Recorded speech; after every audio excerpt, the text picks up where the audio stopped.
Digital Marketing Radio episode 267. What is automation in Google Ads and how does automation impact your paid search strategy? Digital Marketing Radio with David Bain. Hi, I'm David Bain and this is Digital Marketing Radio, the rendezvous of today's modern marketing masters, keeping you up to date with all the latest tools, tactics and trends of all the essential matters in digital marketing today. I remember using AdWords back in 2005, paying pennies for all the traffic I desired. All I had to do was select a target keyword phrase, write a simple ad and click publish. But the sad thing is, 16 years later, thousands of marketers are still treating Google Ads in exactly the same way. So what is best practice in Google Ads in 2021? How do you use scripts to automate your Google Ads? And how does this impact ad copy and the way it's created? Joining me to discuss that is a lady who's spoken at SMX, the Marketing Meetup and HeroConf. She's host of the PPCChat Roundup podcast and Freelance PPC Specialist at MindSwan. Welcome to DMR, Anu Adegbola. Hello, David Bain. Lovely to be here. Yeah, great having you on. Oh, you can find Anu over at MindSwan.com. So Anu, am I right in thinking that many marketers are using Google Ads just like it's 2005? Probably.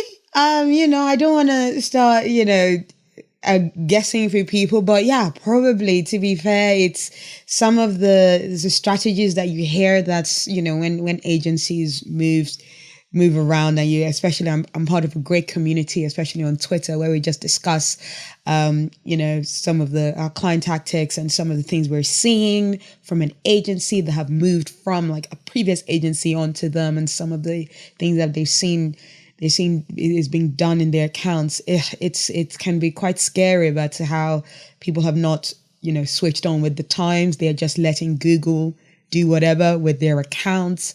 You really need to be on top of the accounts. It's not a set it and forget it channel. You really need to be on top of what's happening, how Google is managing your CPCs or ads, which keywords your ads are showing against, and like the frequency and budget management. There's a whole varied amount of things to be looking into. So what are a few areas of best practice that you'd like to highlight about Google Ads in 2021? So one of the biggest best practices I would say is something I've just already mentioned. It's not a set it and forget it channel. When you set something up, especially those first few days are very key to really understand what you have done, what you have put live, if you can, but not too much, monitor, try to even do live tests of, the ads that you've put up, do a search of the keyword that you're bidding on, just to make sure that in the live setting, it's looking the way it's supposed to. A big thing that, has started happening because Google are doing loads of updates towards automation, especially automating things. And, you need to be really careful as to what keywords, what key terms that people are searching for that your ad is showing against. So, look in those SQRs. That needs to be done as much as it's painstaking. It probably needs to be done a lot more often now than when we started out. So make sure you're on top of those search query analysis. Budget management is also very important because that's the biggest thing for a client. They say, here's, let's say, 10K for this month. It's really important you don't spend too much more, but make sure you spend as close to the 10K as possible. The 10K, is the ideal. And then Google can have some of these settings that, that can kind of skew that up. Google has this new update of where it can spend up to 2 times your campaign daily budget that you set it.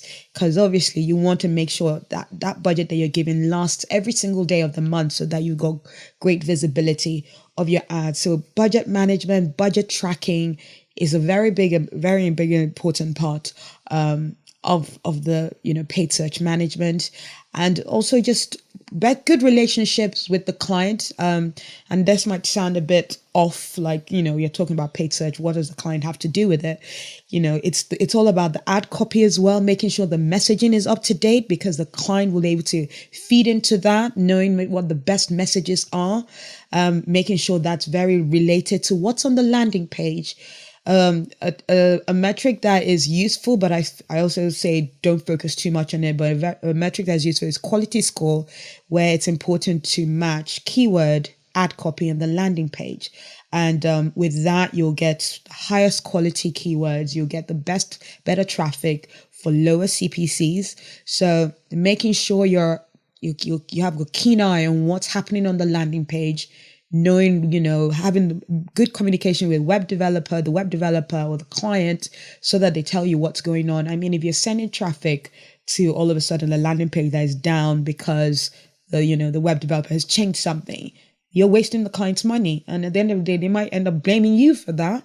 And you want to make sure that doesn't happen. So making sure you have that great client relationship to ensure that what the traffic you're driving to the site is generating the right conversions, the right leads, is very important. I'll say those are like my big top 3 at the moment. That's great. A great summary there. So talking about Google, I did a quick Google search for the acronym that you used, SQR, and that's Search Query Report, isn't it?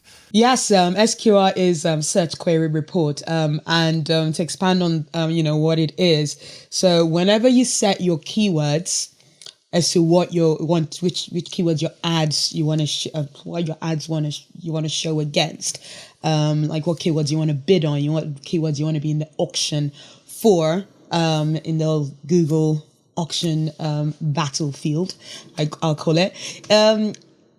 You can set it on different match types so that you don't necessarily need to set every variation of the keyword. Let's say it's plural, or a keyword that's somewhat a common misspelling that people might have for it, kind of thing. So you set maybe what I call different match types, and it's called that broad, phrase, and exact match types. And exact match type is supposed to be pretty much where, like, the keyword you actually say you're bidding on, it will show for your ad, will show only for those keywords. And over time, Google has actually changed, or in my opinion, what exact really means, and because it's supposed to be the exact keyword, but it's now more like plurals and very similar, different order. So a really good one that I think of is milk chocolate and chocolate milk. But Google says, according to intent, it will not show for that one, because I'm like, if exact match, actually what you're saying, if the order is different, you're still going to show for it. Anyway, phrase is supposed to be a bit longer. So as long as your keyword is in there, if someone searches for something that has your keyword in the middle of there and adds something to the end of it or before it, let's say your keyword again is milk chocolate, but if you say milk chocolate Chicago or milk chocolate London or milk chocolate with nuts or milk chocolate with something, your ad will still show against it, because that's a phrase match. Now, when it comes to broad, it can be anything, as long as it can be milk, nuts, chocolate in a cake kind of thing. That's as broad as it could come in. And search query reports will then show you all those different variations of what people have searched that matched your keyword because of the match type that you set it to be. And then you can then see all the different variations that your ad is showing against. Now, you might then see all those variations and go, actually, some of these variations, because of the match type I've set, the variations of the keyword, I don't want my ad to be showing against it. So you'll set it as a negative. You'll be like, okay, that variation of my keyword, I don't want my ad to show against it. And you can have that setting. And so the search query report is really good for doing that. To also get a bit more control. So actually, because with the search query report, you don't know what the CPC or cost per click, what you're actually paying per keyword is. You can then use it to get more control and actually be like, oh, actually, there are some keywords in here or variations that I didn't think of, that I want to have more control on what the cost is.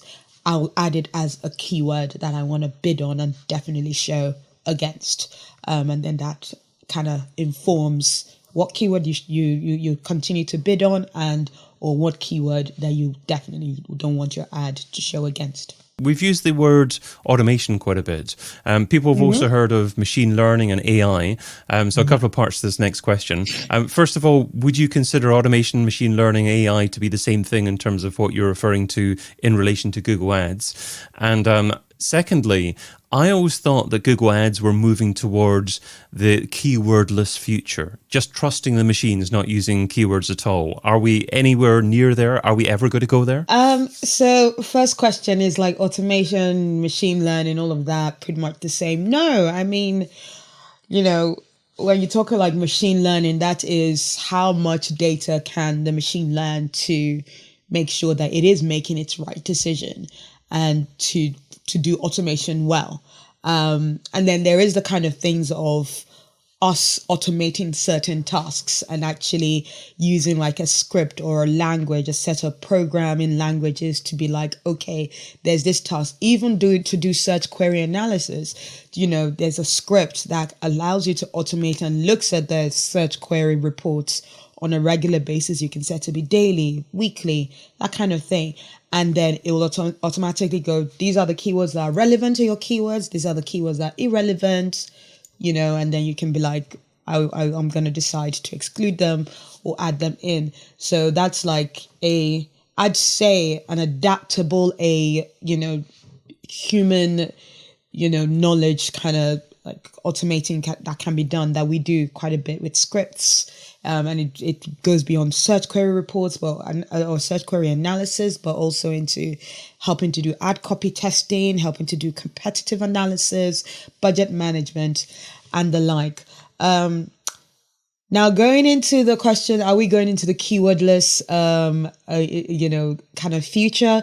It was very interesting because I'm part of this amazing like Twitter chat that happens every Tuesday where we come together. It's under the PPCChat handle. Anyone that wants to learn about PPC, I highly recommend it. Cheeky plug there. But yeah, it's really great. We were chatting yesterday about, unpopular PPC takes or, conspiracy theory kind of takes. And this one about Google moving towards a keywordless future definitely came up because we do think so. I'm definitely one of these people. Within what time period? Time period, I can't say. It's literally finger in the air. I'd say within the next 5 years. I'd say maybe even less than that. Other people will argue, because they took away from, and it's that whole search query report, search query analysis.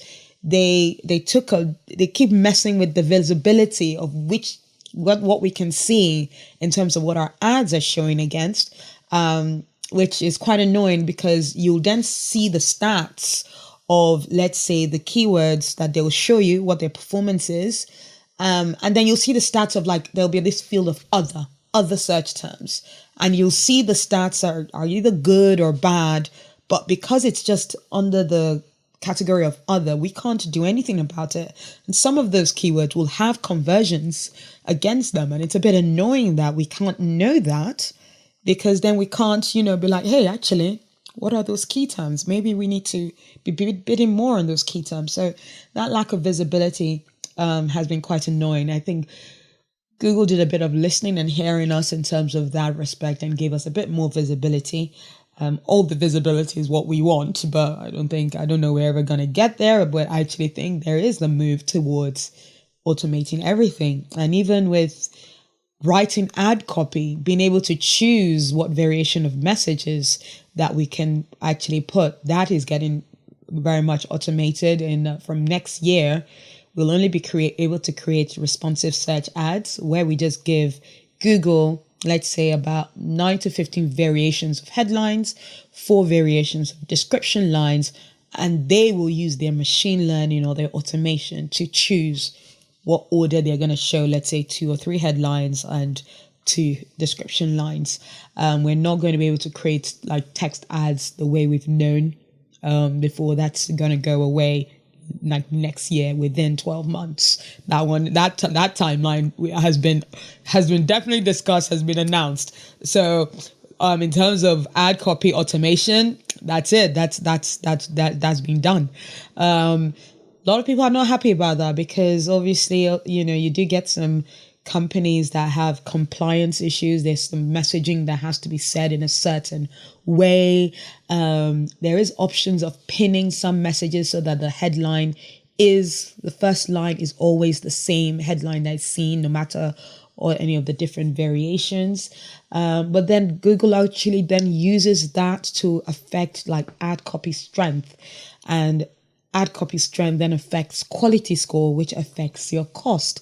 So there's just loads of things that seem like solutions, but they're actually, it just looks like it's just Google pushing us to, do things their way. That means more money for them and less control for us. Well, that doesn't sound particularly appealing. One phrase that you also mentioned was paid search scripts. So are you referring to paid search scripts within Google Ads itself? Or are these scripts from maybe third-party software providers that will improve the overall management of Google Ads? So both. So there are some scripts that Google Ads have provided that allows you to do things like, making sure that you get an alert if any of the URLs are going to fall for error page, so that those set of ad copies or your campaigns will get paused, because obviously you don't want to be sending traffic to an error page.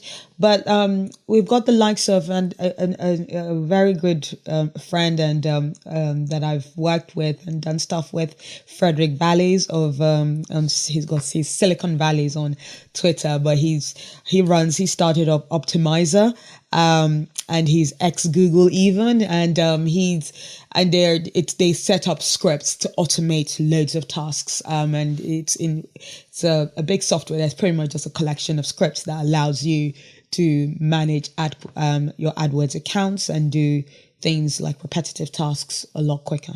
A couple of other phrases that I'd like to dig into as well is the difference between expanded text ads and responsive search ads. So what are they about and what's the difference? Sure. So I think I did go a bit into what a responsive search ads is. It's literally that you're creating one ad copy that is almost like, I'd say maybe like 5, 6, 7 ad copies in one. Or well, if you're creating up to 15 headlines, because you can do 3, whatever the variation is, because you mix it up, you're literally just giving Google like a bank, like a database, and you're like, you create the ad copy for me. You put the different headlines. So you tell them, okay, here are 15 options of headlines I want us to use, and 4 options of description lines I want you to use. You create the actual ad copy, which will then be 3 headlines, 2 description lines out of those 15 headlines and 4 descriptions you've given. With expanded text ads, you're not giving control to Google. You're actually creating the ad copy. You're creating 3 headlines, 2 description lines. You write that, and then you create, and with that one, you create multiple of them. You'll create. So with a client that I'm working with right now, we've got 3 ETAs, expanded text ads, in each of the ad group. But in terms of responsive search ads, there'll just be one, because it's many variations of ad copies can come out of that. So expanded text ad gives you more control to actually say, okay, this is the headline. These are going to be the first line, second line, third line. This is exactly what's going to be the first description line and second description line. You have all the control of creating what that ad is going to look like. Whereas with responsive search ads, you're just giving variations and Google creates the ad copy itself. And where does automation fit in when it comes to reporting? Is it sufficient to manage everything, review everything inside Google Ads itself? Are there great reports available inside that? Or to get the upper hand on other marketers and other advertisers, is it better off to do some kind of automation of the exporting of your data and analysis of it elsewhere? I would definitely say it's better to find third-party tools to do reporting better. Even Google, I'm sure, are aware of that, because they have SA360, which is their, like pretty much their analytics. Well, not analytics, they have Google Analytics, but they're more like their reporting tool where you can even pull in, Microsoft data in there to then, do a comparison on how performance is doing well, and do bidding strategy, and do loads of ad testing, and do loads of different kind of things to actually see what's going on well. So Google Ads is good for the whole adding your keywords, creating your ad copy. But if you really want to get sophisticated data analysis, you do need to go beyond Google Ads.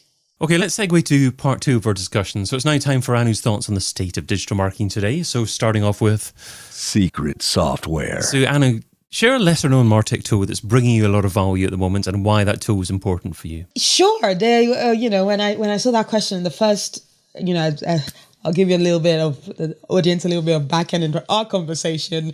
And I was like, what area do you want me to talk about? I'm not actually going to give you a Google Ads tool because I feel we know them. Google Ads. Because Google Ads are rubbish. They're not the future. That kind of stuff. No, we know it. We know what it's going to be. But as as I mentioned, I'm a podcaster as well. I've actually got my little plug, my mugs.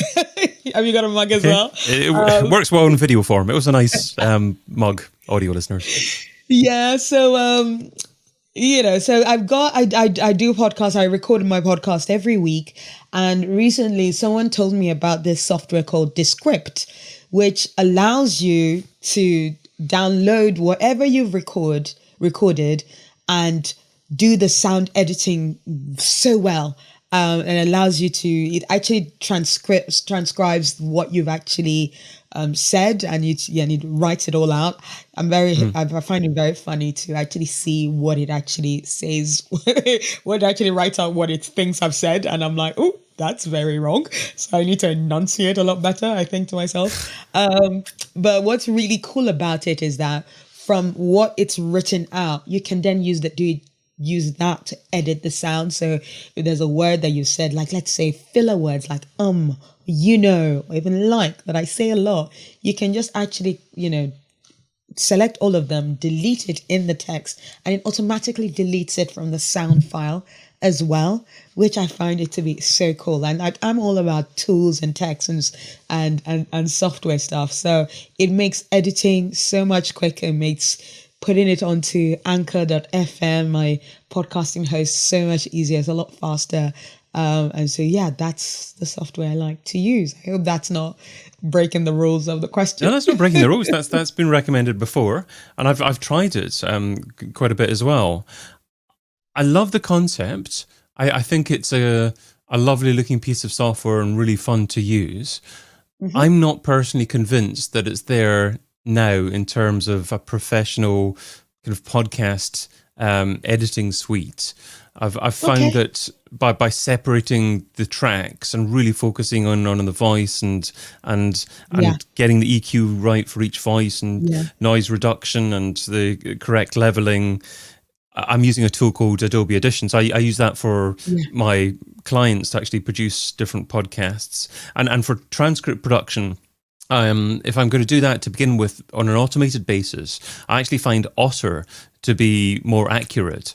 I don't know if you've tried Otter.ai, but that's an incredible tool for getting a relatively accurate transcript on a completely automated basis. So that's the one I use, but it's a great segment just to compare tools and see what you come up with. I'm literally like, I need to make sure I remember all of those tools you mentioned, and I will be going after this to check them out. Great. No, but thanks for your recommendation. Let's move on to next on the list. So what's one marketing activity or tool that you haven't tried yet, but you want to test soon? Yeah, a tool then, or like an activity that I'd love to try out. It's a platform. Quora do it's a lovely, it's a great, I think, questions and answers kind of platform. And there are loads of people on there, and there's actually a great marketing community on there, or even just people asking about how to do marketing. And I think at the end of the day, especially as marketing professionals, it's those kind of knowing what people are asking. Because we will have all these skills, and it's great to have all these skills that we've, trained up in. But if we actually don't know what they want to use those tools for, whether it's, what industry they want to get into or kind of keywords. These are keywords people are having issues with, ad copy or automation or structure, and Quora allows you to actually, it's the asking of questions and giving answers. And they actually have like a paid search service now to allow you to, do that, really well and optimally. And yeah, that's one thing I've not tested yet that I'd like to test. Yeah, it's a lovely platform. I think you suggested they're actually looking at questions, and I think that could be a wonderful resource for potentially even creating blog posts or answers to questions on your own website there as well, and attempting to rank for those queries.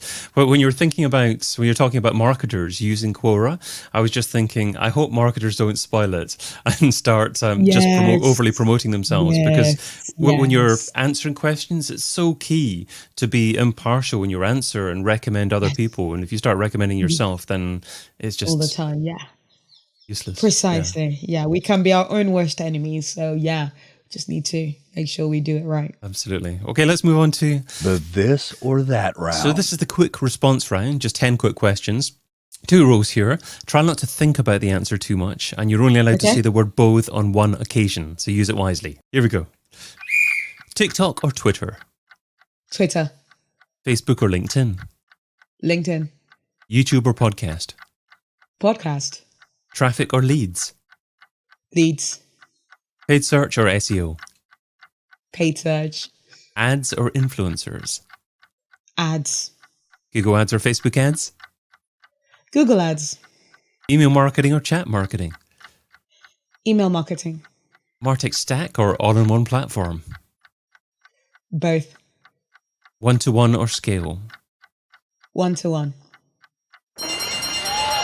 Oh, we got through it with both there as well. I knew you were going to say Google ads there as well, but have you tried out Facebook ads? Have Facebook ads got any benefits to certain types of ad campaigns over Google ads? I have tried Facebook ads, and as much as I've got friends who have done social media ads and Facebook ads, and they go, oh, I know paid search ads is a harder one. If you know how to do paid search ads, I'm sure you can do Facebook ads. And as much as maybe I could get that, but I've also found Facebook just complicated and just unnecessarily complicated to kind of navigate. And I do try to follow their chat. So even on Twitter, I will follow the FB ads chat, and it's just loads of complaints from people. And don't get me wrong, we at Google, we have loads of complaints about how Google do things. But I feel like it's just, even been on the platform, I'd say that Google's ad platforms is very easy to use, very intuitive. I don't find that to be the case with Facebook Business Manager, and I just think they make it hard to actually get what's actually happening. Yeah, I don't know why Facebook felt that they had to reinvent the wheel when it came to the design, the workings of their ad platform, because the ad platforms already existed for digital advertising, and these were what advertisers were used to. The thing that drives me bananas about Facebook is that 1 minute you're editing an ad somewhere, and then you actually have to do something like hyper targeting an audience, and then you're taken to an entirely different look and feel platform, and you're thinking, okay, where's everything gone now? And so there seems to be about 2 or 3 different versions of how you manage an ad, which is crazy. It is. So I'm not in a rush to try and get to that side. Understood. I mean, there's opportunity in there, but understood. Okay, let's move on to the $10,000 question. If I were to give you $10,000 and you had to spend it over the next few days on a single thing to grow your business, what would you spend it on, and how would you measure success? Can I say people? That's the kind of, I know you said thing, but it can definitely not be. But okay, by people, do you mean outsourced workers? Yes. Or what kind of, That's what I mean. For any particular project? And if so, how would you measure the success of that? So definitely for my podcasting project, I've got, especially with all the amazing support that I'm getting, and realizing that, this is actually something that people enjoy listening to, really knowing how to scale that well, but also in a way that's not just about rapid growth and the numbers. I want to see value in actually what I am growing and with each person, and making sure I'm listening. So I want people that can help with building a community of, these paid search with for my PPCChat Roundup podcast listeners, to actually hear, what they're thinking about the podcast, what they'd like to see more of, what they'd like to see less of. Maybe there's some things I'm adding in there that aren't necessary. Because you hear a lot about rapid growth, and as much as that makes sense to make the most money, but are you burning bridges along the way? Are you ignoring your loyal customers along the way for that rapid growth? So, someone that can help me to really clinch that community management. And how will I know it's working? How will I measure success? It will be about, monitoring that, engagement, and actually like that happy scale, and on a regular basis, doing service to actually know what people are thinking, and to actually seeing whether that people are actually happy with how the podcast is going to undoubtedly evolve, and whether it's evolving in the right way. So are you hoping that some of your listeners will become customers, or is developing your podcast, having your podcast, a completely different part of your business? It's a completely different part of my business, to be honest. It is very much an educational platform for me. It's about getting people to learn. If it comes as if it then flows into something where I get some customers out of it, bonus, but that's not my success metric. More success metrics would be more towards, I learned how to do paid search and I got an amazing job, and the person who I, learned how to do paid search or was the PPCChat podcast. That's would be my favorite testimony. A testimonial if somebody's like, as I was going on in my career, listening to the paid search podcast, the PPCChat Roundup podcast was very key in making sure that I was keeping up to date with what was going on, and I was able to do my job well. And now I'm the head of a department, and the podcast helped me get there. So do you have any longer term plans to do things like develop a course as a result of all the podcast episodes you've produced, and perhaps monetize it a little bit from doing that? I'm not sure. I'm not sure whether I have patience for doing something like that, putting like whole course together. I feel like it can be a different skill set in terms of putting a course together, but it's not, never say never is also, a motto of mine. And I think to myself, maybe one day, but it's not on the plans at the moment. Well, let's finish off by shifting the focus to someone else who deserves it. So that is a magical marketer. So who's an up-and-coming marketer that you'd like to give a shout out to? What can we learn from them, and where can we find them? Of course, there's this lady that I found, like if I was one that discovered her, I didn't discover her. She'd been doing amazing, great work, and we met at Brighton SEO. And I've even done a shout out to her through Julie Bacchini's Raise a Person profile. She's called Tiffany Shares, and that's SHEARS. I hope I got that right, Tiffany. She's this lovely, amazing lady who's also a great supporter, and we're also doing amazing things in terms with Absolute Media, as the agency that she's working for, and she's on LinkedIn with her name, Tiffany Shares. She's also on Twitter, so you can catch her out on there as well. Wonderful stuff.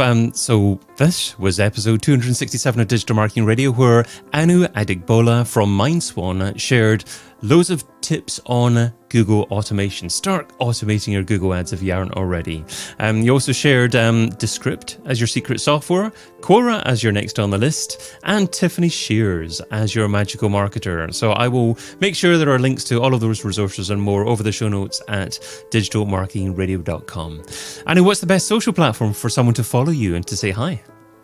I tell people that I'm on LinkedIn on at least once a day. God, I do regular posts on there, but I live on Twitter.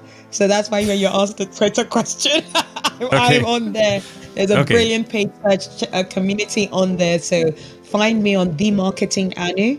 That's my handle, and you can find me on my name, Anu Adegbola, on LinkedIn. I'd love to connect with you. I want to grow my marketing network. So add me if you want to hear anything about marketing or my life. Follow Anu and say hi and say thanks for all the wonderful tips on digital marketing radio. That'd be a good thing to say.